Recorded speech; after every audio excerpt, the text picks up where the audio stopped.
So today we're going to talk about the entire tournament evolution over the course of a singular world and how drafts kind of evolve within a tournament. And we'll talk about how different teams having a different perspective also influences that. And yeah, that's the general idea. So let's get a couple bullet points that we want to hit on.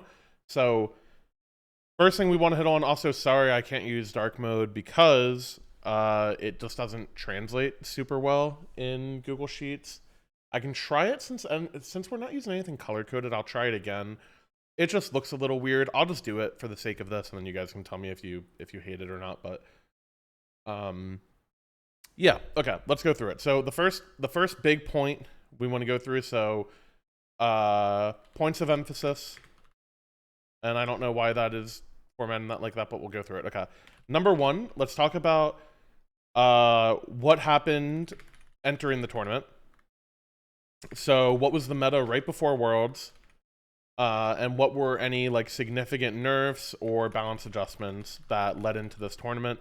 Is there a notable, like, maybe a god release, something like that? Okay. Anything notable? The second thing is going to be team play styles throughout the season.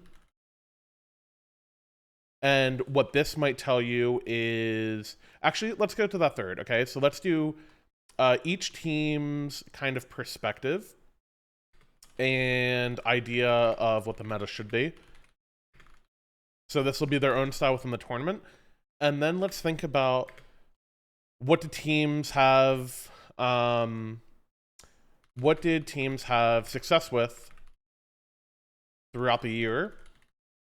And this might be pocket picks and strats that they're going to come back to, or it's likely that they come back to, even if it's not the meta at that current time. And then we'll just focus on how matchups between teams play differently and how one team may play differently in two sets, if that makes sense. And then 5 will just be the overall evolution. Okay, so these are the points that we're trying to hit. How are we listening to this on mute? What are you talking about? Okay. Anyways, let's go through this. So first things first, we'll go through what happened entering this tournament. So what happened entering this tournament, this is the finals of the playoffs before Worlds. So these playoffs, this is dictating the first or the second seed. This is the finals with the Ferrymen and the Leviathans. And the major thing to note here is that this is the mage solo meta. So you're going to see, I'm just going to skim through these drafts. You are going to see there be 10 mage picks in the solo lane, okay? We're 2 for 2 so far. Let's go to game 2. If you go to game 2, boom, 2 more mages. We're at 4 for 4. Let's go to game 3. Another 2 mages. We're at 6. Go again. Boom, another 2 mages. And then last game, if it'll load for me, another 2 mages. So very clearly, the pro meta as a whole has agreed that mages are broken going into Worlds, or right going from playoffs into Worlds. So what you normally expect from a pro player perspective is you expect that to be addressed in some ways. And there's 2 options that high-res have, okay? It is to slightly tune it by either adjusting characters that are being played and their items, and maybe hoping they can buff another character into viability that can kind of offer some counterplay. So for example, let's say like Raijin is an OP solo laner. Sometimes people would want to play something like Ravana into Raijin as like a mid-jungle matchup, because you can kind of dive him very easily with your 2 and your 4, have a lot of immunity frames, and he doesn't normally have time to channel his damage. You could try to do something weird like that. Ravana was also a good solo laner in Season 10 in the summer. Or you can just kill it, okay? You can just completely kill it. And the option that high-res took, because the consensus from the community was so outraged, basically, is that they killed it. So they nerfed everything about the mage solos, and I mean everything. They nerfed Pythags and Vampshroud, which was their starter item and their first item. They nerfed the Lifesteal Tiki, the red Tiki, which is what you would pick up every time you got your blue buff. You would set it to the red Tiki for sustain. I believe they also nerfed Genji's breastplate a little bit. I don't remember if they nerfed both or one or what exactly they did. And they nerfed the characters. They nerfed Raijin. They nerfed Opwash passive, I believe, the cooldown reset on his corpses. I think they nerfed Raijin passive and his damage a little bit. And they buffed a bunch of warriors. They buffed a bunch of their items. They buffed a bunch of their characters, so on and so forth. So the question is, are mages so OP in solo lane that they're still good, or are they dead and the mage solo meta is gone? And then you're basically, in that case, you're kind of reverting back to what you were in the rest of the year, right? Before the mage meta even happened, what characters were really good? Well, Amma was the best solo laner. She was getting first pick, first banned before people started playing mage solos. Mage solos were actually like a direct response to Amma. People would play a lot of like Alpwash, for example, and it made it very difficult for the Amma to get out of laning phase, because if you ever used your one, you were getting stunned. The Alpwash could just confirm his corpses off of that, so on and so forth. There's a little bit more depth with that in terms of like alts on objectives and sieges and team fights, but that's the general idea. Another thing to consider with this is that I didn't put in here, but let's put a little sub note here. Are teams hiding anything? So specifically, we're going to get to this because we're going to start off with the first set, and that is the Ferrymen versus Scarabs, okay? So this is the #1 seeded team. The Ferrymen beat the Leviathans in the finals of the playoffs. And they are now playing a team who was in the EU SEC for the entire year. So now you're kind of thinking, if you're going to play the Ferrymen in the next round, assuming they win the set, one, are they hiding anything? And two, how do the metas clash and how are they playing this matchup? I will tell you that from my perspective, as somebody who thought we would play the Ferrymen in the semifinals, I didn't feel like they were hiding anything at all. So the meta going into this Worlds, there were a few question marks. Thoth was really, really good. He was super oppressive in mid. His poke was really crazy. Just mage alt objective secure in general was really strong. I also thought Kukulkan and Vulcan were very strong, but that was kind of team dependent. Pretty much no one other than Dardes played Kukulkan, and kind of no one other than Paul and Pagon played it like one game, played Vulcan, but everybody else played Thoth. Dardes didn't play Thoth actually, but he was pretty much the only one who didn't play Thoth.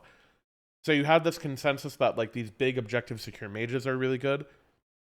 You also had people kind of debate like, are Baba, Tiamat, Merlin good? These like late game scaling mages. A lot of the end of season 10, you would see a lot of Sobek support, and Bog was also very OP this season. Okay, so when I see this draft, what I'm instantly thinking is that their top three are not hiding anything at all. So you basically completely throw out this point, because if anyone was going to hide something, it would be the Ferrymen. They've been the best team throughout all of season 10, basically, and now they're playing a team that has never played against them, right? So if there was a reason to try to hide something, you would think this is it. So if you look at this draft and you think about the way the EU SEC teams normally play, their predominant playstyle tends to be to try to scale for the late game. They really try to pick cohesive comps that are very, very good around objectives, very consistent at getting there as well. They tend to not take a ton of risk. So if you see their draft, this is a mid Opwash with a solo lane Osiris, right? So no mage here. Obviously no mage on the Ferryman either. It's going to be a Wukong. And if you look at the dual lane that the Ferrymen are playing, Sobek kind of default neutralizes a lane.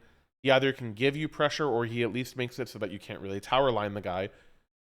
Options you have into this are you could be kind of stubborn and you could try to fight into them, or you can take it as an option to try to just get a free lane pick and scale, which they chose to do the latter, where they pick Fafnir. That's a character you're not going to be that afraid of dying to pluck in the lane because you obviously have a very quick jump to get away from it. And then also on top of that, Fafnir in the late game against Sobek is generally a good matchup for the Fafnir. It's not like a huge thing. It's not like a game-winning thing, but it's generally pretty good. The really smart thing about what they do is that the combination of Chernobog and Vulcan, and you'll see the Ferrymen do this throughout this tournament and throughout the year really, is the combination of Chernobog and Vulcan makes the late game extremely hard for the Scarabs. So you know the Scarabs, this EU team, they want to play for the late game. But when you're playing in the late game against a character who has better objective secure than you, which Vulcan has better objective secure than Alposh. Alposh, not bad fire secure at all, though. And they also have a character who can split push easily and bog. The Ferrymen have a lot of options here, because now they can split push the map. They can burn fire in your face and secure it. And they're just generally good at poking with Vulcan. And the big thing is in their bottom two, they have really, really safe dive. They have two characters that go in the air against an immobile mage, and that helps you kind of generally find good engages past just the Sobek hoping that he gets a pluck or whatever else, okay? So if you go through this game a little bit, you'll see both teams actually execute their strategy a ton. I'm not going to focus on the in-game too much, but generally a fairly slow early game. The only thing you're really going to see is people try to play corners on this. So Baskin out-rotates here. He shoved in solo lane and then rotates to these mid-harpies and they find the immobile Opwash. They end up getting 1-for-1, I believe, on this is the end of this whole fight.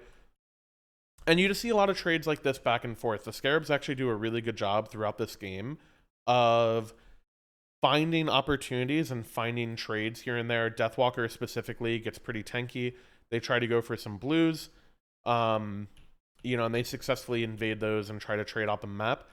And then you'll kind of see the objective secure thing here in a minute. There's one play I want to highlight. It's actually a fire. It's probably a little bit later. There's one significant play, which is right here, where the Ferrymen try to pull a fire giant, and this is kind of exactly what you're looking for when you're the Scarabs and you're playing, slower, is you want to see people try to do plays kind of too aggressively and then punish them for it. So I think in a second here, the Ferrymen 5-men, and they pull fire, and if you just watch Deathwalker and you watch how tanky he is, this guy pretty much just solos Paul. He pretty much just solos them in his face. He gets both of his relics. Now you have flanks here. And this is just really, really well played by the Scarabs, where they don't really look at this fire ever. They never try to kill the fire because they know they're not going to out-secure the Vulcan ult. They know that they could get they had bombs on the fire as well, and they just play to get kills and wipe the fire. And I don't remember what they get here. I don't think they get anything too significant. It's just a gold trade and getting some kills. But yeah. The big thing that you can see here outside of just how this game goes, I'm not going to go through the whole game, is you can think about how builds kind of evolved and what changed. So I think you're seeing both hunters have different builds, right? I'm going to wait for this item purchasing to go away. Ward, yeah, we get it. You want to see it. Okay. It just keeps coming. I'm getting trolled or what? Here we go. Okay. Oh, it's another ward. Boom. You have a full pen build, ADC, versus a full crit ADC. Support builds, fairly similar, stacking item, ward banner, all of that type of stuff. You see a, I forget what this item is called now, alternate timeline on the Opwash. So Book of Thoth, alternate timeline, pretty much the same mage build, right? Book, Divine, Mirrodin, etc. And then the big difference is on the warriors. This warrior is kind of meant to dive, right? You're playing Wukong with like Rune Forge and Glad Shield, extra damage procs. Versus Raid Boss Osiris with Phalanx and Dust Hole. Phalanx, if I'm not mistaken, was one of the items that they buffed in response to the mage items to give the warriors just like a super mega tanky first item. It was just a really good item all year. So anyways, this game goes back and forth. The Ferrymen end up winning it. We go into game 2. You'll see what changes. So another thing that's important is actually, I'll go write this here, is subnote, what side do teams prefer? So right here, the higher seed always gets choice of selection. Ferrymen chose first pick to start off the set, and the Scarabs lose and they take first pick away from them. Okay, so they flip it. When they flip it, you normally want to check if the bans change a ton. It actually doesn't change a lot. These are very similar bans for the Scarabs in terms of their idea, which is to kind of target ban characters that people think Sino kind of uses as a like crutch pressure pick, which would be like Erlong, Naja, characters that he's had a lot of success with. They also banned the Thor, because Thor is just really annoying for mid laners to deal with. It generally, like, Thor is just a good matchup into pretty much any mage in the game. So you see those banned on the opposite side of the Ferrymen. They pretty much just ban globals or like gank pressure, which is Athena, and then Mercury was a very popular pick for this team. And then also Ganesha, I think Ganesha, they might have picked every game it was open, if I'm not mistaken. But anyways, you see the same side lane matchup, pretty much. Hachiman versus Bog. You see a very early pick Osiris. Now Thoth is let through, and this is a big character that people thought was OP coming into the tournament. You see the same pick on the Ferrymen, so clearly they really believe in this Bog Sobek lane. Clearly they believe in the Wukong. But here's the first kind of surprise that comes up, which is the Set Mammon pick, okay? And one of the points that I wrote down here were, what did teams have success with throughout the year? Well, there was an assassin mid-meta, and Paul has always been a Set player, right? It's something he's played in Worlds multiple times. He's had a lot of success with it in other tournaments and regular seasons. And when you see meta shift, generally, even if a character doesn't get buffed, people will call back to, well, what was good before this new thing took over? And now that the new thing has been nerfed, can we just go back to it? Or is it just something that we're really practiced with as a team and we're comfortable enough with to do it? So I will bring this up in our semifinal versus the Ferrymen, but I'll just tell you how I break this down as a spectator is when you see this 10th pick set, you have a couple ideas. You have, okay, well, maybe they're trying this because they're up 1-0, so maybe they just want to see how it feels in a slower game. The Scarabs, of course, are normally a more controlled team, so you're probably going to get to the late game, so you'll see how that feels, how it looks. Another idea you might have is, well, maybe this is how the Ferrymen respond to Thoth. If Thoth is a really good character, he doesn't really deal well with characters who can stick on him and dive and have a long dash. Set does all of those things. You could maybe think, well, oh, if I'm the Thoth, I could poke the Set fairly easily. But if you play up too far, the Set can kill you, especially if he has any help. And they have a lot of help, right? They have another jungler who's going to blink on them. Sobek can put him out of position. You have a Bog ult. Wukong also very good at diving a Thoth. So they have a lot of options that deal well with this first pick Thoth. And then just kind of the answer is, or the question is, like, how well does this set do? So if you just go throughout the game, I actually think you get the answer right away, which is the Set gets a double kill at like level 2 or level 3. Sino goes in, blinks in, and Paul ends up getting 2 kills from this. And from my point of view, that's kind of the end of the game. Not in the sense that the Scarabs can't win, but in the sense of the information you can get out of this as a competitor. When you're giving this matchup that would otherwise be, maybe to some teams they would see it as a risk of, oh, well, like maybe the Thoth can snowball on you or whatever. When this character gets ahead, that whole dynamic is pretty much gone. Because now his ability to kill you is going to be so much quicker, and now he's the one playing from ahead, that this game is just a matter of control from the Ferrymen, and obviously a team who's as practiced and as experienced as they are, you expect them to close it out eventually, and they do. So that's the end of this set. So what do you learn from the Ferrymen's perspective? You learn they really, really like this Bog Sobek lane. You learn that they really value the Wukong because it is a character that can dive very easily on the backliners, and there's a lot of unsafe, well, not necessarily unsafe. People are playing a lot of very like hyper scaling late game damage mages, whether it's Thoth or Baba or Tiamat or Merlin. You don't want to be letting these characters free cast. Wukong is a really good response to that. And then you're seeing that they maybe have a different style here that they can play on the set, okay? So now let's go the next set, which is on the same side of the bracket. And it is my team, the Dragons, against the Ravens. And something you're going to notice in this set is that the draft is a little bit different. And the main reason the draft is different is because these teams play completely different things. So first thing you're going to see, the Ravens really, really value Baba. They think this is probably the best late game mage in the game. They feel like she is pretty safe. She scales pretty well. Her early game is not even bad on Baba because you get to double potion, so you get a lot of lane clear off of that. You're seeing the Sobek. That is consistent with the Ferryman as well. But this Awilix is different. This is something Scream played a lot at the end of the year. It has a lot of setup with the Sobek. It's also very good into a lot of frontline picks. So On Her was actually a character that we played a lot. They ended up banning it, which I think is kind of troll from them if you're going to top pick Awilix anyways, but that's just my opinion. And she's just OP in general. She has a ton of early game damage. Her ult, I think, also got a huge buff on the cooldown.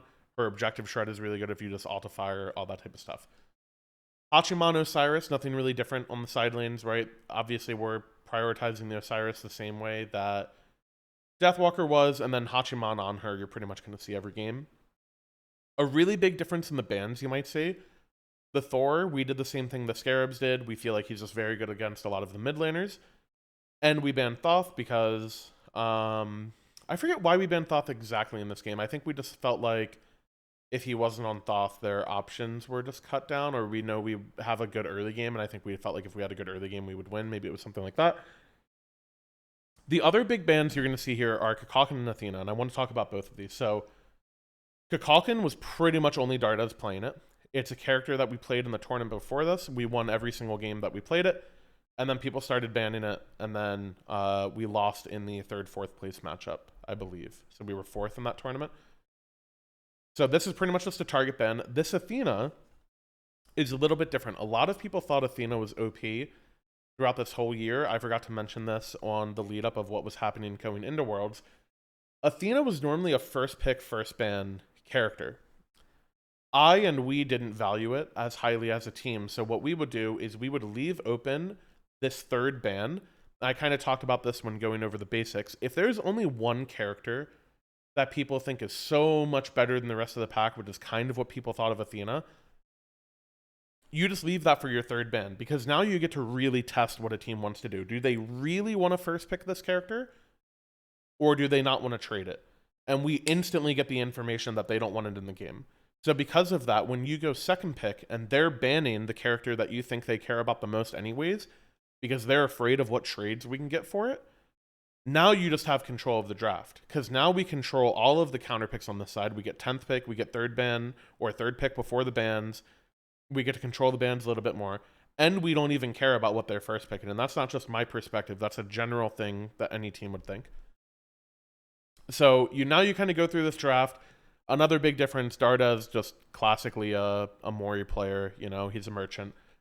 And then you kind of see the Nemesis Atlas. No real rhyme or reason to this other than just comfort picks, right? They both do very well at shredding frontliners. They both have protection shred in their kit. They also do very well at shredding objectives. That might be something that you'll see people value more when you have a god like Morrigan. And they also dive very well. I can play Atlas to dive to help play a full dive comp. Something else that you'll notice when people play full dive comps is they tend to want to have an ADC that can be involved with that in some way. So you might see like a Chernobog or an Apollo, something that can go into the air and ignore their front line and just land on the back line. You might see a character like Hachiman or Jing Wei that are so safe that even if they get dove and they're alone, they have a chance to live or buy a lot of time. You could also go the opposite end of this, where you have a character like Danza who literally just rockets in and is like, yeah, I'm in there with you. Normally, the type of character you don't want to see when you play a full dive comp as an ADC is you don't want to be picking, let's say, like Artemis, for example. Normally, Artemis is the exact opposite. You want people to walk into you, you want to ult them, and you want to kill the people on top of you. You normally want supports that are like Ganesha, Geb, Kepri. Like, you want characters that sit there and hold their ground and fight with you. You want a mage that cleaves people on top of you, so a character with a lot of AoE, maybe like a Merlin. You could even play a character like in previous metas, maybe Season 5 Worlds, for example, you'd see characters like Opwash or Zeus. Characters that just punish people for diving a single target. So yeah, that's pretty much this entire draft. And I don't think anything too significant happens in the game. We get ahead in duo lane. The Awilix doesn't really get an opportunity to snowball the game. That's a big point of emphasis for that pick in general. The late game is kind of sloppy. You'll see the Baba have success here, actually, where she kind of solo wins them a Phoenix defense, where this is going to be the second Fire Giant that we get in this game here in a second. And we get this Fire Giant, and we try to push up, and you are going to see that we simply can't, because this Baba is so strong on defense that she literally disables our Hachiman's ability to steer his horse, and he horses into a wall and then basically dies afterwards. So that's just unfortunate. I'm mostly trolling. I just like to make fun of Coast. But yeah, her defense is really good. So now there's a response of, well, how do you deal with a siege into a character like this? That's really hard to go against in a 5v5. You might want to split push. Kind of the best way to split push in general, and something that I try to hammer into teams, and it sounds simpler than it really is, but it requires you to get 2 lanes fully pushed up on the opposite side of the map. And the reason you don't want to split push mid and then either side lane is because the mid laner can sit right here, if you can see where my mouse is. They can sit right here or right there, and they can cover both lanes at the same time. Whereas if you split push on opposite lanes, she can't walk back and forth and cover both of these Phoenix. You're going to have an either like a 3v2 in duo if she goes to the solo side, where it's like a 2v2 there, whatever. And you kind of have the control to play back or whatever. So that's kind of what you want to do. That is risky because what a lot of good teams will do is once a team gets fire and they know that they want to push out all the lanes and get their own buffs and set up a siege, they'll pick one side of the map. So let's say we came out of base and we put 3 people in duo and 2 people in solo. If they send 5 to either of those lanes, they win numbers on that fight. And now if they force a fight, they can completely negate your fire giant, kill you, drain all the timer for it, all that type of stuff. Maybe even possibly end the game if it's late enough, okay? So that's another thing you'll see throughout these games is people split pushing against mage.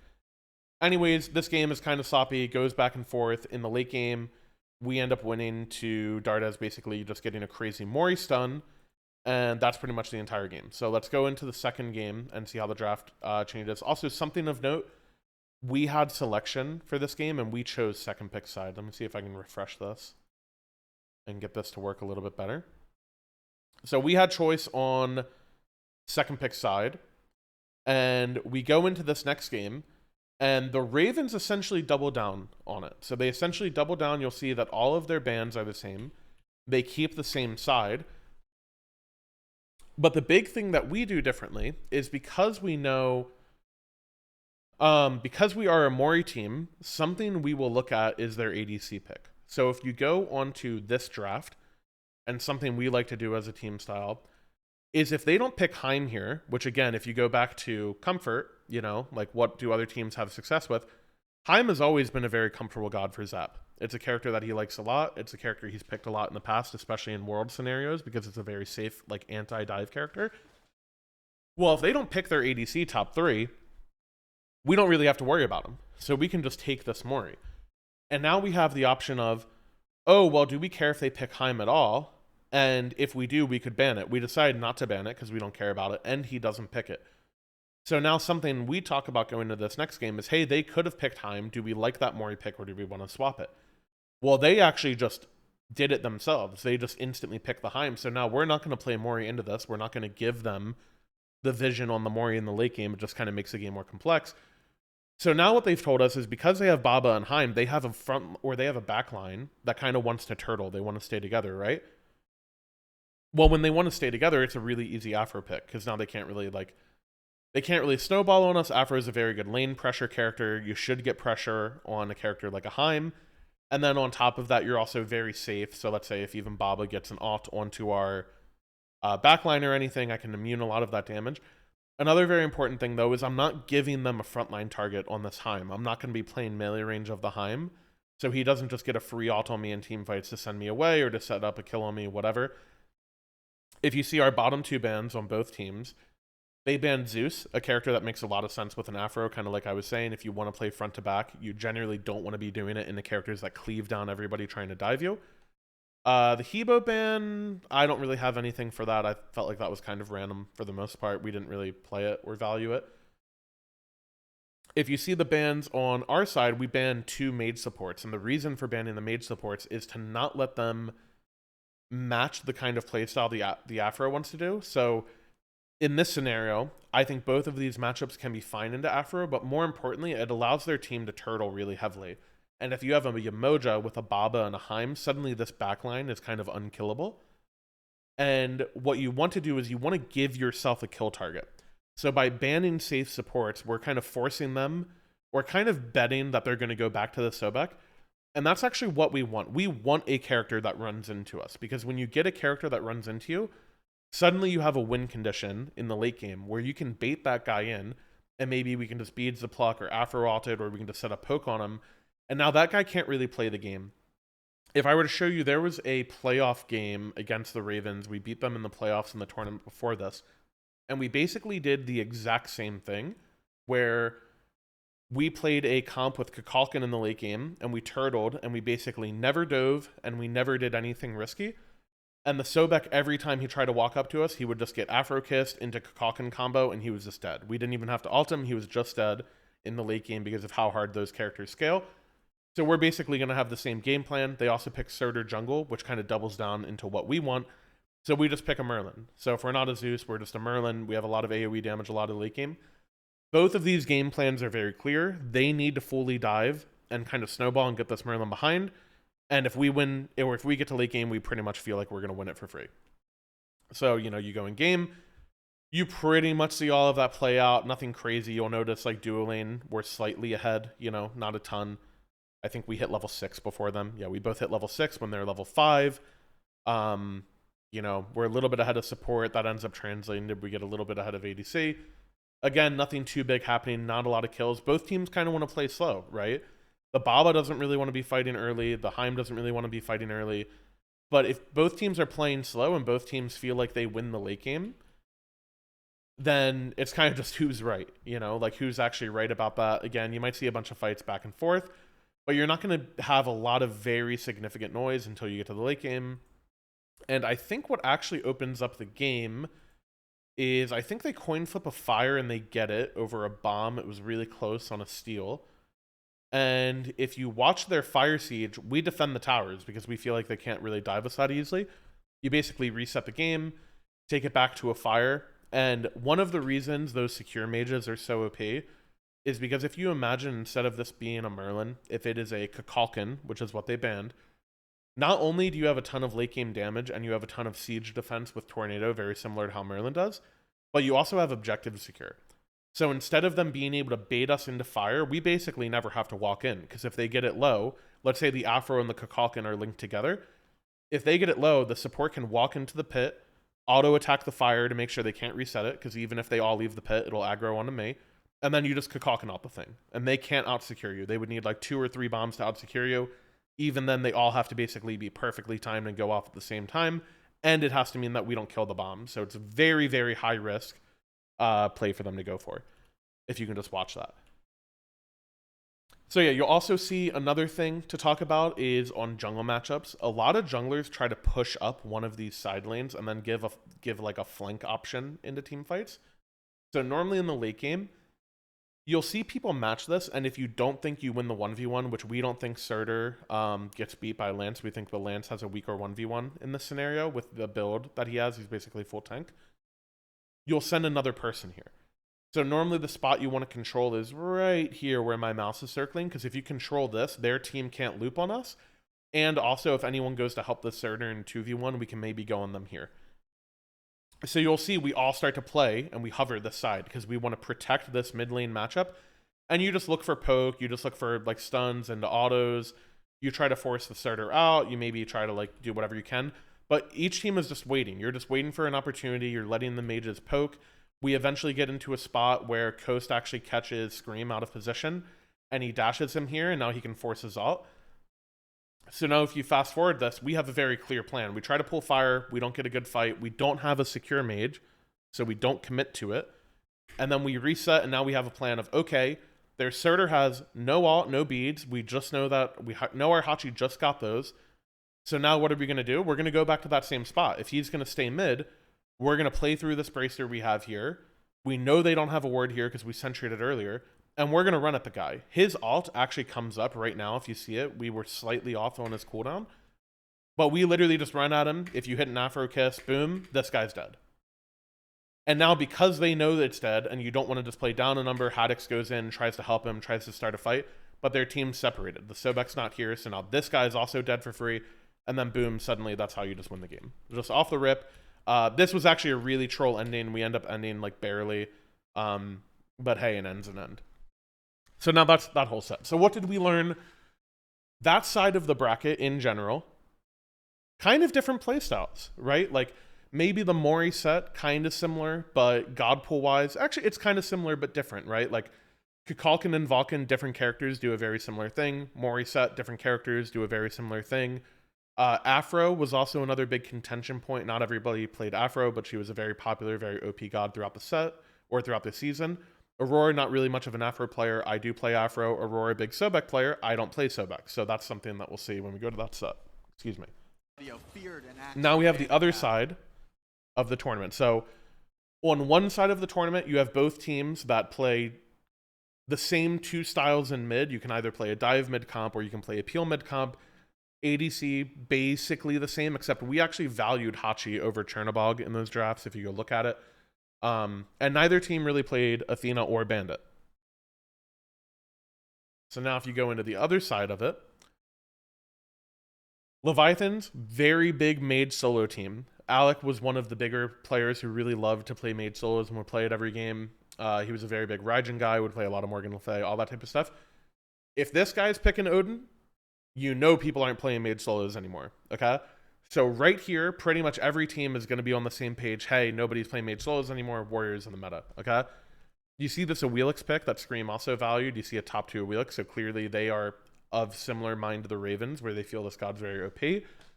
Thoth, again, you see they feel Thoth is good. If you look at Mambo, that's another EU SCC team, look at their bans. It's the Athena that I was talking about earlier that most teams would save for a third ban. You see an Afro, very popular meta pick. Same thing over here, Sobek. So basically all of the popular meta supports all gone. Osiris, who's been dominating in both of the 2 earlier sets, maybe not dominating in the Ferrymen set, but obviously Deathwalker looked very good on it. They go ahead and target ban that. The other big ban here that you'll see from teams are these preemptive counterpick bans. So if you believe that Thoth is really OP and you want to be able to play it, something you might do is preemptively ban a counter to basically say to them, hey, if you leave this shit open, we're not going to give you a character you like into it, and we're going to screw you for it, you know? So by banning Daji, they're basically saying, you leave Thoth open, you don't have a character that we care about you playing into it, we're going to win the game through him, you know? Mambo sort of says, we don't mind that, you know? We'll allow you to do that. We don't need Daji to beat it. We can pick dive in the other forms, which is a Camazot's very similar, goes out of combat, does a bunch of damage. Terra Alt, a support that's really flexible, able to do a bunch of damage on a dive. The Leviathans in general, so if we talk about things that this team does very well and what they have success with, these guys love to counterpick in lanes, and they love to counterpick matchups. This is a very mechanically skillful team. Every single player on this team, very, very talented. And because of that, all of them feel like they are win cons in the game, and all of them feel like if they're in a good matchup, that they can kind of carry the game. So something you'll see is, well, they want to play dive into this Thoth. Nox is super annoying for divers, right? You have a lot of interrupt on Terra combos. You have a lot of interrupt on Nike combos. You're generally very good into any diver anyways. A character like Raijin that wants to free cast on you, very, very easy for you to... You don't even have to hit your 2-1. You can just silence him. If you see him start as 1, you can just silence him. If he ults in front of you, you can send your ult at him to reduce his damage. So a very good pick here on the Nox, in my opinion. Another big thing to take note of on the meta in general is this Uller pick. Pandacat, pretty much the only player who is playing Uller. I kind of showed earlier in the Ferrymen set, you have a crit ADC build and you have a pen ADC build. Uller is the only one that doesn't do either. He just does an ability-based build. He's trying to one-shot you off of a combo. So in general, this is a game where these guys want to get ahead. They want to snowball. They have very easy ganks, right? This Awilix Odin can set up kills on the Nike.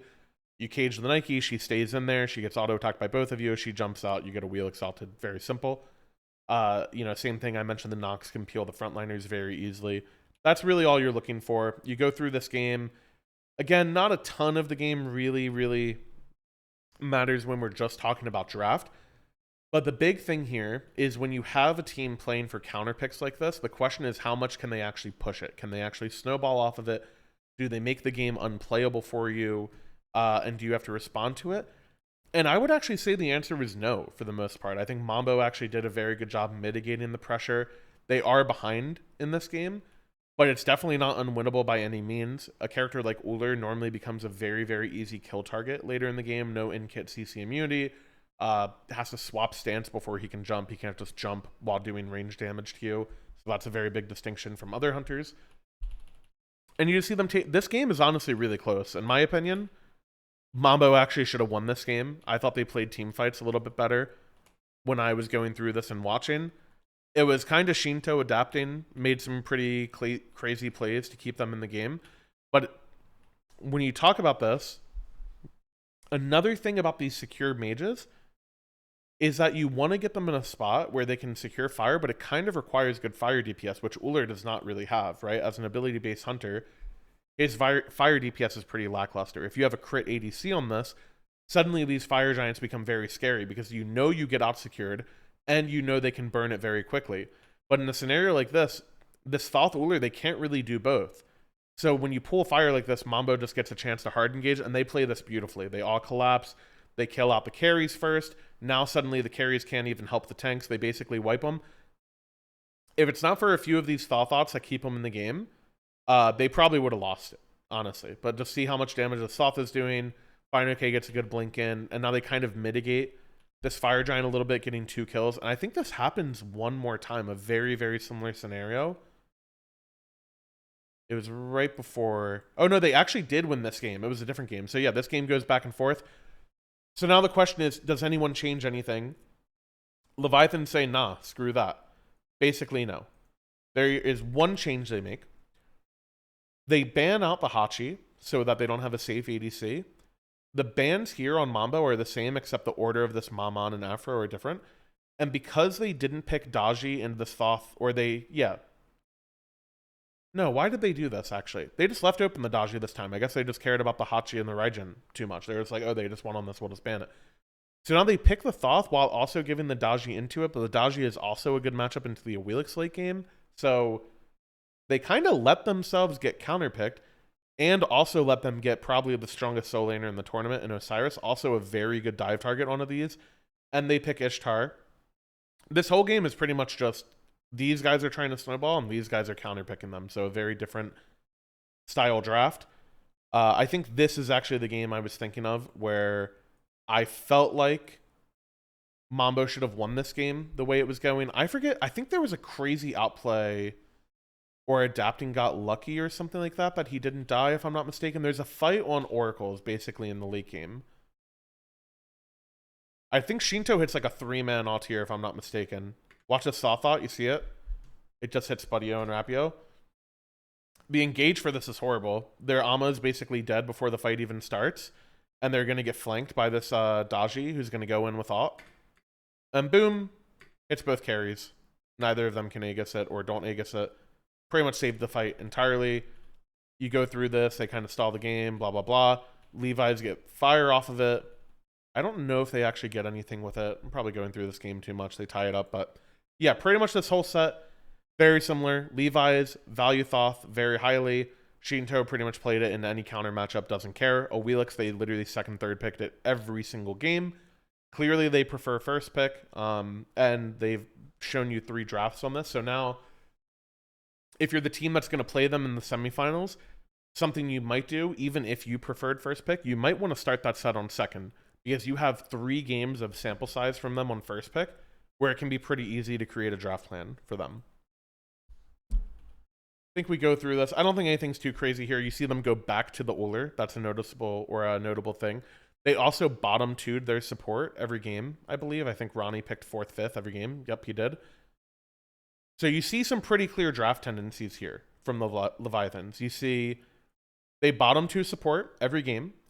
They've first picked Thoth every game. They've top 2 to Awilix every game, or top 2, 3 to Awilix every game. And you've seen them go to this Uller twice. So you get a ton of information from the set, even when they win it. We'll go to the last quarterfinal, which is the Kings and the Warriors. And let's go into draft. So, well, let's talk about the Warriors for a second. Something kind of different about this Warriors team, from Jake to Genetics, is they slow down a good bit in terms of their picks. Not in terms of their play style, but their picks kind of force them to play a later game, because Gene is playing a lot more Peel characters, a lot more Umoja, a lot more Khepri bands that you'll probably see people do against him throughout the tournament. Pretty much in any tournament, this is his 2 best characters. You also see this Odin come back up, a character that FineOK also played, a character that Sot has had a lot of success on. You see the Merlin as well, a character that Daniel's always liked. The big thing here is this Gilgamesh. Gilgamesh got buffed before Worlds. It's a character that Panny is very comfortable on. Again, when you talk about comfort picks, you know, pocket picks, strats, whatever, something to really note, something really noteworthy to look out for. On the other side, on the Kings, you kind of see more of the counter-picking playstyle, I suppose. So you see, like, the Nike, they just thought was OP, very tanky solo laner. Warriors got buffed. Warriors get buffed. Generally, Nike, pretty good, unkillable, whatever. Baron, supposed to be a counter-pick into the Yemoja. Tiamat Merlin, basically a flip on which late game mage you want. They're very similar in terms of their playstyle. And then the Kama last pick, I guess just easy dive into the Merlin. Not really a ton he can do to interact with it. Most of this game is going to come down to the support matchup. Because the support matchup is kind of going to dictate what team has control of the early game. But Anhur has so much more pressure than Rama. You have way more kill potential at level 5. You have way better buff clear and buff secure, which is actually a very important thing. Having buff secure makes it very easy to walk to the protection buff camp, which was meta this entire year in duo, and just keep control of that. So if you watch through this game, a lot of the engagements you're going to see are between this Yemoja Baron and kind of how fights start. Obviously, there's a blue buff fight here, but we don't care about solo lane, boring lane. You're going to see a lot of engagements on this side of the map, and you'll probably see the question of, can you actually kill the Yemoja? Can you punish her? You get a fight here where they kind of pick Panny, and they just go on the Tiamat. Genex basically solos the Tia with bubbles. You played that very well. And yeah, just kind of a small trade. The Odin out rotates, blah, blah, blah, blah, blah. Go through this. There's a fight I'm looking for at the green buff on the Kings, I think.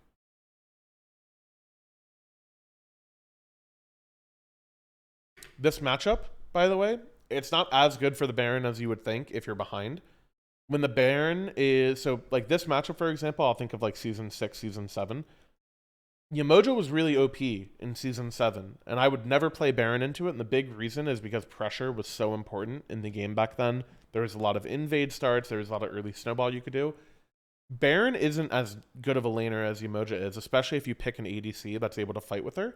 So when you're in spots like this, where they have pressure on your side of the map, and they can bait corners on Gold Fury, and you don't have vision of it, you're forced into this spot as a support, where you have to either say, hey, if they're on gold, they get it, I can't do anything about it, or you face check it.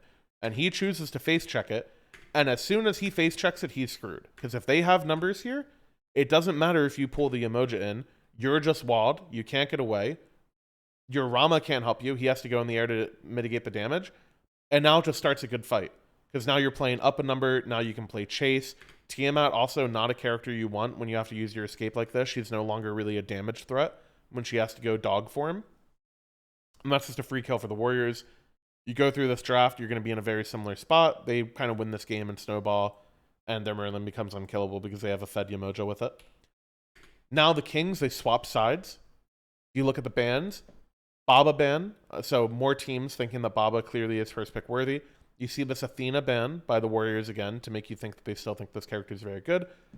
Double ADC ban, so the Anhur came first and the Hachi after to deny them the ability to first pick one of them. These were the consensus best 2 ADCs in the game. So if you don't think they have another good first pick, which clearly they banned the ones that they cared about, which was Baba and Athena, you don't give them just a very easy pick. So like Hachi or Anhur, it might not be this broken thing like Peak Yemoja where you can build a comp around it and dominate a game. But what it does do is it gives you a character that is hard to counter in the lane, generally gives you a good lane state, and then also scales pretty well. So it kind of just sets you up on first pick where you're denying the advantages of second pick from having counter pick, etc. You just pick a character who has a winning lane, you go through it from there. Other noteworthy thing, Ganesha, very popular support pick this year. Genetics, not a Ganesha player. Him showing this kind of shows he's been working on it and scrimming it. Same Rama pick for hardcore.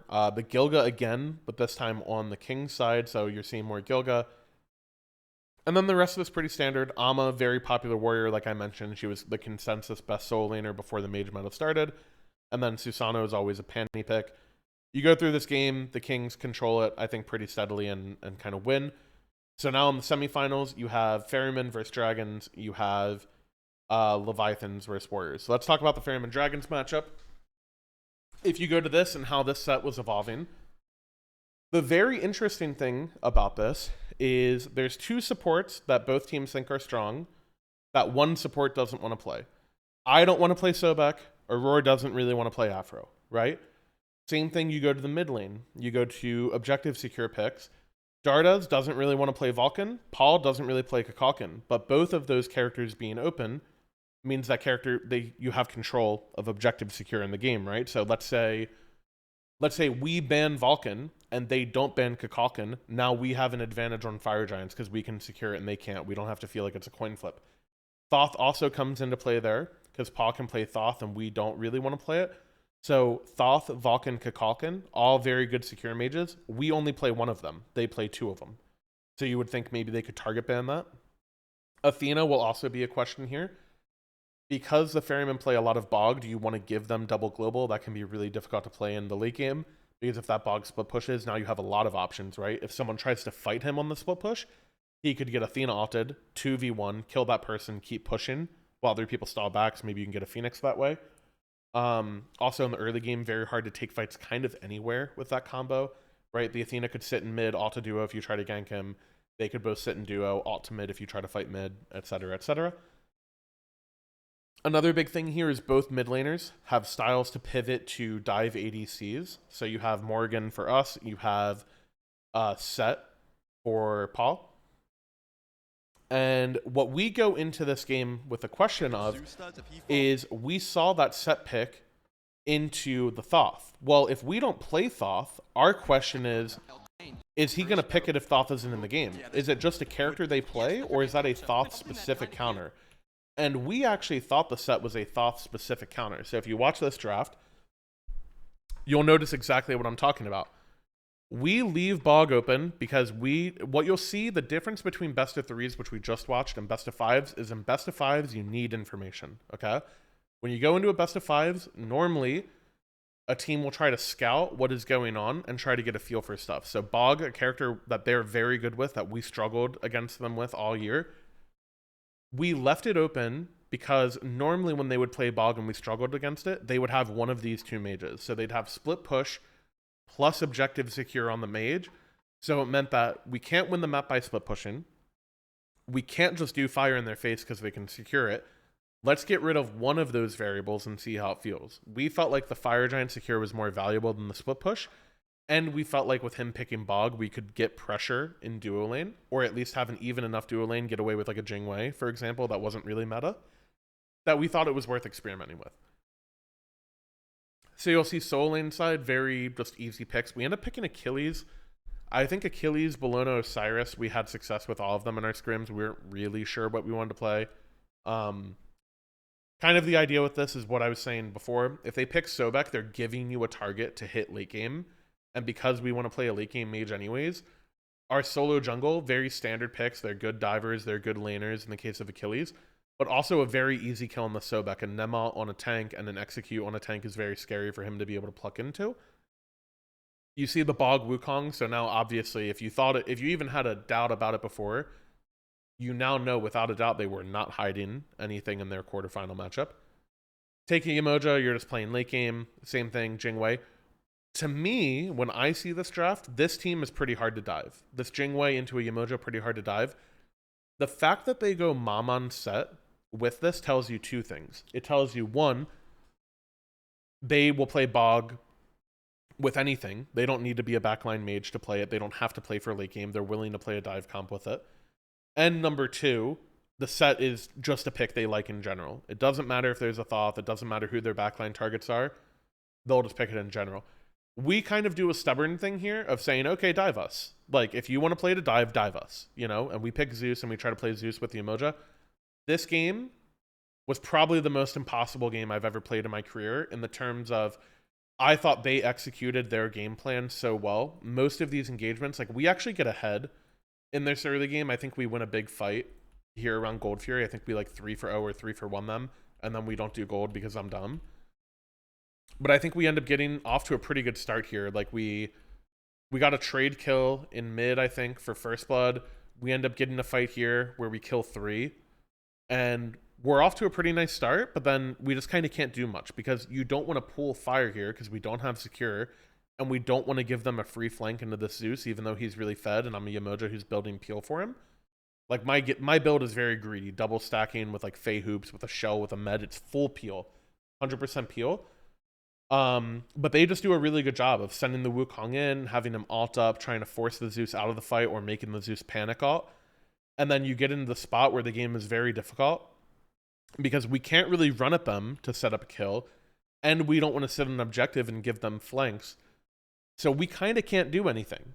And the Bog just gets to split push, solo Gold Fury, do whatever he wants, threaten to backdoor. If you see he has this bomb, he could also have a 3k pot. I don't remember if he has it right now. But we have to honor this backdoor, because if he bombs it, the Phoenix doesn't hit him as much, and he can literally just solo the Phoenix if you watch Cyclone's positioning. So we're on a knife's edge. Any play we want to make this game, we're on a knife's edge. It is like an all-in play, and if we die, we lose the game. And I think what you'll end up seeing happening is we caught that Bog here, and I think we don't end up killing him. He alts away. We burn a lot of resources. We burned double support relics. We burned some jungle relics. We burned the Bog alt. We obviously burnt a lot as well, right? Look at all of our relics that are down. And I think they actually solo fire at one point, basically.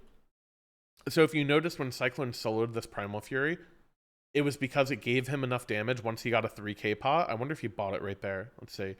Once he gets a 3k pot, he can pretty much solo fire. I'll see if he buys it or he just resets. It looks like he's just resetting to reset, but I'd imagine he has at least a 500 pot, if not a 3k. So he comes out of base. Yeah, he did. He got it. 3k pot right there. See that? So he farmed on the split push until he got a 3k pot. We couldn't stop him from farming it because we can't do fire in their face because we'll get flanked. And then this freaking sick head of his, they know that once he has a 3k pot and they have enough Primal Fury buffs, they can just sit him on this fire. So if you watch how they play this, they show 3 people in our face that we see, and no tank is tanking this fire for him. He can actually just tank it. Look at his health. It's not moving. And it's dead. So we're like, oh, they don't have a tank tanking it.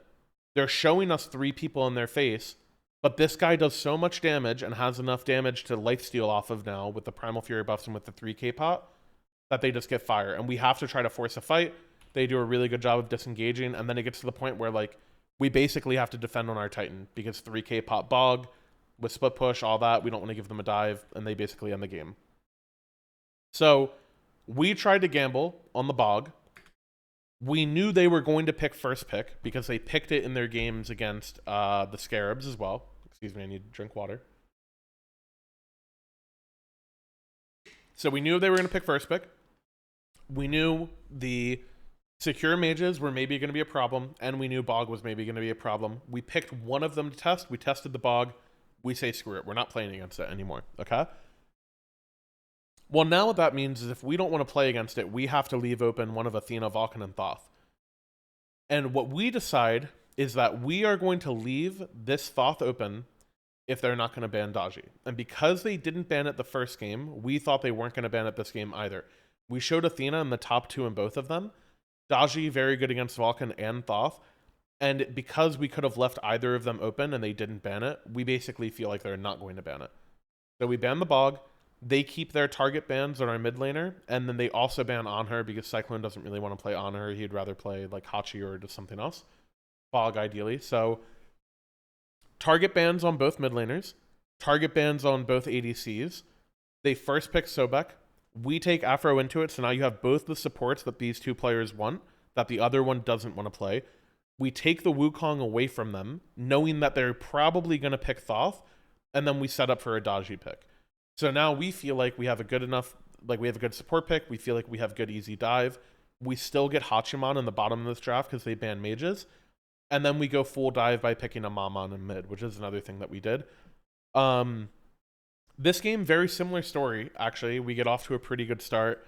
We actually get fire at one point, and then we do probably the most clown fiesta thing you'd ever see, which is we try to chase them after, and I end up dying for it, and then we try to defend a tier 2 4v5 instead of backing, and we end up dying for that. We basically waste an entire fire. And then I call a crazy play here, which was I wanted to fight in the lane instead of the jungle because I felt like it was better for us. And because I knew they had better objective secure, I didn't want to play on this fire. I just wanted to push. And I know they're on this fire, and I basically told these 2 to go stop their backs, and we were going to try to end the game. And they end up going a little bit early. like fire's not actually dead yet. I wanted to let them get the fire and then stop their back. So literally let them finish fire, stop their backs after, and then we will end the game. And if you see this, they go early, and then they get back in time, and this only gets to like half health, basically. But we probably could have bought another like 10 seconds here, and maybe the Titan would have died.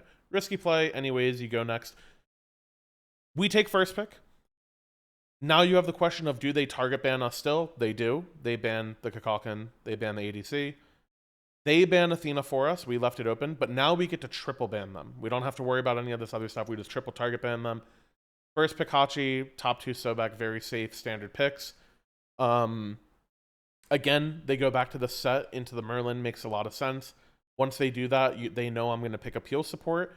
They ban the 2 they don't want to play against, which is Yamoja and Afro. I'll pick Ganesha here or Khepri. It was just a coin flip on either one of them, which one I'd prefer. We end up going Ganesha. They kind of do what we did in game 2. They get a really good start and then end up throwing it. They probably could have 3-0'd us, given how this game went. And we end up winning it because I think we get some picks on them. We felt like the late game, really, really hard. I will show these sieges, actually, because I talked about it. When you have an anti-siege mage, like a Merlin, it's really, really hard to 5-man siege into this guy because he covers the entire width of the Phoenix with damage. And obviously you don't want your ADC eating late game mage damage. So the ADC basically gets zoned and they can't hit a Phoenix. Well, the only way you can really break that is you have to far split. You have to split both side lanes and try to pull the Merlin to one side, and then you play the opposite side. That's another reason a character like Bog is so good. Let's say it was 3 people in duo, which is the mage, the ADC, and the support, and let's say that's mirrored. And then on the soul lane side is the soul laner and the jungler. If you have a character like Bog, you can force the 3v3 in duo, and then just alt over when you have a wave going into Phoenix on the solo side, create a 3v2, and then play that strong side. And once you open up a Phoenix, the game becomes a lot easier to siege because now you can 5-man stack. And if they show 5, then you can let fire waves go into their base and hit their Titan and threaten end. Or if they have someone cover the waves, now you have a 5v4 and you can actually force an odd number fight. So if you watch the way these guys siege, in my opinion, they make the mistake of not far splitting. So what they'll do is they stay grouped, and it gives us an opportunity to look for engages and to look for poke on people. We actually have a pretty bad fight here, I think, but they don't end the game off of it. And we have to give a Phoenix going into this next fire. But the major thing that we got in that fight was we got a lot of relics. If you saw, every single one of their divers does not have beads. So what that lets us do is we can look for a Ganesha ult, or we can look for a Circat engage on a frontliner to try to get back in the game. And if we kill one of these divers, I'm going to be able to peel this Merlin. I can peel 2 of them. I can't really stop 3 of them. But if I have only 2, my relic should probably be able to save them in most cases, especially if my ADC is with my mid laner. I can hit both of them at the same time with my relics. So if you watch the way they play this, they look for poke. And I think we try to go in off of it. We poke their mom on. I don't remember exactly what happens here. It's a very long game. I remember what I'm looking for, but I don't think it's yet. So we just play this slow. Again, it's the same issue. They don't want to do fire, and we don't want to do fire. We don't want to do it because we don't want to give them a flank, and they don't want to do it because they don't have secure. And both teams have bombs, but it's a really big coin flip, and if you fuck up that coin flip, you're in a bad spot. And they don't want all of their divers hitting this fire giant, because if they do that, we get AoE like Chalk, Ganesha ults, Merlin damage. It's really, really easy for us to punish them for that. I worded that weirdly. Anyways, Nika ends up getting picked here. We give the fire because of that. Now they siege again. Like I said, you normally want a far split. They don't. They stay grouped. We take an engage. We get Thor's beads here again, I think. Or what do we get? We just get his ult. We force him out, I think. How does this actually start? He walls, and I think Nika ults him. I know he just has to ult right away. He just doesn't have hammer. They reset off of that. Then what happens? You see what I'm saying? They're trying to 5-man. They're trying to 5-man in the Merlin. They just can't do it. They only have one person who can hit the Phoenix. It's the Ishtar. All we have to do is send abilities at her. He can't walk up. So they reset because they can't siege into the Merlin. They try to come back. Again, they don't far split. They stay on these 2 lanes. We get an engage, I think, on a Baskin at some point, if I'm not mistaken. I think we get his beads right here, maybe? Does he beads there? We might chase him after. Yeah, we decide to give one Phoenix to engage mid because we know their stuff is down. And I think we trade out kills here. So we kill Baskin, we get Sino's beads, we kill him. The Ishtar got this Phoenix, but now we have kills and now we have chase potential. So now because of that, we've killed 2. Now we only have 1 Phoenix down. You do Pyro, etc. Now we have a way to play again. Same scenario that happened to the fire before. They have divers with their beads down. So before we looked for that same play, I showed you the Mammon lived at 1 HP. This time, the Thor plays a corner here. He doesn't have a ward on him. We're looking for this guy because he doesn't have beads. I catch him here, silence him, he's dead. Now we're the ones playing a 5v4. We chase them out. We get fire off of this because we just play front to back, right? This is the scary part. When you're missing a diver and you're against a Merlin and a late game ADC, this game is impossible for the front line to play because now I showed it on that Gold Fury in the Warriors set. This support's screwed. He has no help. He has no other tank with him. He has to face check this thing. He has to face check it to know what's going on. And we just get to zone them here. Great out by Nika. And then we just hit this guy. He walks into fire. I pluck him. I silence him. He gets hit by the fire knock up. He's dead. Now we're 5v3. These guys can't walk in. We get fire for free. We reset the game. And now what we get to do is we get to push up our duo Phoenix, get our Phoenixes back up. We'd lose a lot to base. I think we were trying to end if we got a kill there. Lost a lot of Titan damage.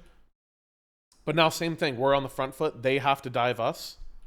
And you just play slow. And then boom. Okay, so now you finally get a game to go your favor, and now you see what the draft response is to it. Okay? So now what might happen? Well, Merlin's probably going to be a higher priority because we just won with it. Boom, we top 3 it. Okay? They swap off of the Sobek, and they go into Ganesha, which I thought was actually a mistake by them. I thought the Sobek was actually quite good into the God Pool that I wanted to play. And because I do want to play Afro, and they don't target ban the Afro, they keep their same target bans. They ban the Kakalkan on her, and then on first pick side, they've been banning the Smori. Now we have Afro Merlin open, so we get the same backline essentially, but instead of a Ganesha, we get an Afro, which I think is even stronger. And then they pick Thoth again. So very similar, they stay with the Thoth style. They changed their support style. This is the first game all tournament. Aurora has not played Sobek. He's played Sobek every other game. And then again, they let us take the Hachi, whatever. I think this game was actually pretty clean by us. I don't think too much happens. I think we just kind of like... I think we get ahead in the lane pretty hard. And we just control the game, I think, to the point where we get a fire. Maybe we got a kill on Baskin or something. If I remember correctly. Oh, we get this fight. We had like a sloppy fight. We get pyro off of it. I think at some point Coast rotates. Eventually, he'll stop free farming. Like a greedy fucking ADC that he is. I think we get a pick on the Amma right here. If I'm not mistaken. I think I call a loop play. Yeah. So our ADC rotates. They see the ADC. And once they see us go this side of the jungle, they don't have vision on Pyro. And we know that because we can drop sentries or whatever. I have a bracer. So I know they don't have a ward here. Once they see this ADC walk here, they need a frontliner to check this to see if we're on it. I know he's going to check it, so I caught a loop around this way. We stun him from the side, and then we kill him. And now you open up the chance to do fire. We get fire off of this. We kill them again when they try to contest the fire, and then we pretty much end the game. So now you force a game 5, okay? Now here's where the sets get really interesting as the meta evolves, is we get back to this pocket pick shit, okay? So we leave Thoth open again. We ban the same stuff we banned the last game. They changed their Mori ban for a Merlin. Okay, so they're done with the Merlin. They go back to the Sobek instead of the Ganesha. So we know they don't care about the Hachi. They'll let us have it whenever. We take a soul laner that we think is really strong, which is Bologna. The big thing that we do here is we pick the Mammon. And the reason we picked the Mammon is every single game that they have played set, they had Sino on Mammon. They've played it twice or maybe 3 times. He was on Mammon every game. Which makes sense because you have a damage split, right? The Mammon gives you magical damage in soul lane, so their soul laner can't stack Fizz-D because he'll die to you. And it gives you a damage split in mid, so it's a little bit easier to kill their support if their support rushes like Sovereignty, for example, okay? So what we're doing here is we're basically saying, hey, if you pick Thoth, we have a good dive into it anyways, we're fine with that. And we have Mori here on the third pick. So if they pick Thoth, we can run Mori, Mammon, Bellona. We can have the Mori turn into whatever jungler or warrior you want to pick, right? We can turn into Bellona. You're probably going to pick another soul laner in a jungle. We'll turn into that too. So you pick Thoth. We're going to go Mori because you didn't ban it, and we're going to play dive on it. And if you pick Set, you're going to do it without a magic damage split. That's basically what we're doing in this draft. They say, okay, we'll pick Set. We pick Hachi into it. Again, they know I'm going to pick Appeal support here, right? Because they're picking a full dive comp. They ban Afro Ganesha. Yamoja's still open here. I felt like Yamoja didn't feel that good the first game when he played Set. So I picked Khepri. And I'm always going to get one of these 4 gods, right? They only have 2 bans and they have 1 support pick. I'm always getting one of them. So then I pick. This Erlang, again, when I talk about comfort, we did this to them in the regular season, okay? We picked Erlang into them playing Pele mid at the time, but same sort of idea in Assassin mid. And the idea is that the Erlang outboxes the Assassin and gets pressure on them, and you're basically doing the same exact style they are, except you're the one with pressure. And when you're playing a dive comp from behind into Appeal support, the game should feel impossible. Because you don't have enough damage to actually kill people. The only target you have to dive is the Hachi, who's safe, and I'm giving him a Khepri ult. So the game becomes, hey, can you stop my ADC? And we also have duo pressure because we're a Hachi. Okay, so that's the whole game plan.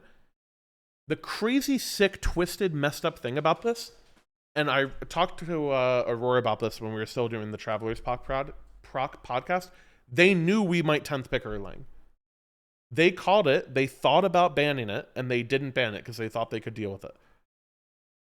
Which is insane to me. We picked out this random pocket strat that we haven't played in months that we did in a different meta against them. And because we have basically reverted to that meta, because mage solos and all of this other stuff is target banned out, right?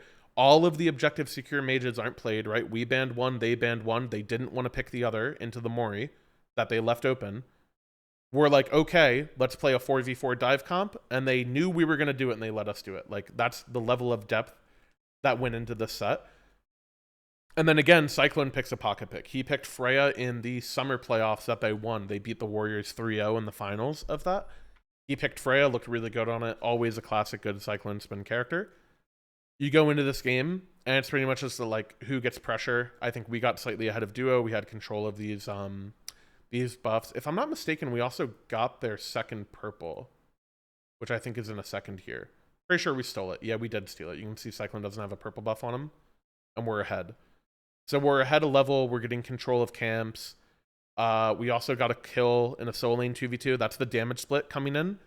If you see this Amma's build, if we had double magical, this guy would go Phalanx 100% because it's by far the best FizzD item. But because we have a damage split, he has to go like a health item. He goes Vital Amplifier. He becomes they become kill targets on this now, and we end up taking that. You go through the game, you're basically just waiting. We're playing ahead the whole game. We're up 4K here, about 3.5, 4K. And it's just waiting for one fight, and we end up getting the 1 or 2 fights we wanted and then end up reverse sweeping them. So this set, in my opinion, was a perfect example of 2 teams having conflicting metas and then seeing what happens when it kind of clashes, and how they evolve throughout the set. Like, just look at the game 1 draft compared to the game 5 draft. They're going to look nothing alike, which is kind of the fun of best of 5s, right? Like, this is our game 5 picks, right? Erlang mid, Khepri, we're playing Mammon, all this type of stuff. Compare that to game 1. Entirely different. It's a Zeus with a Jingwei, with Appeal support, with a Wukong solo, and they have a Bog. Like, it's pretty much entirely different. They're a little bit more consistent than we are in terms of playstyle. We tend to do a few like wacky things.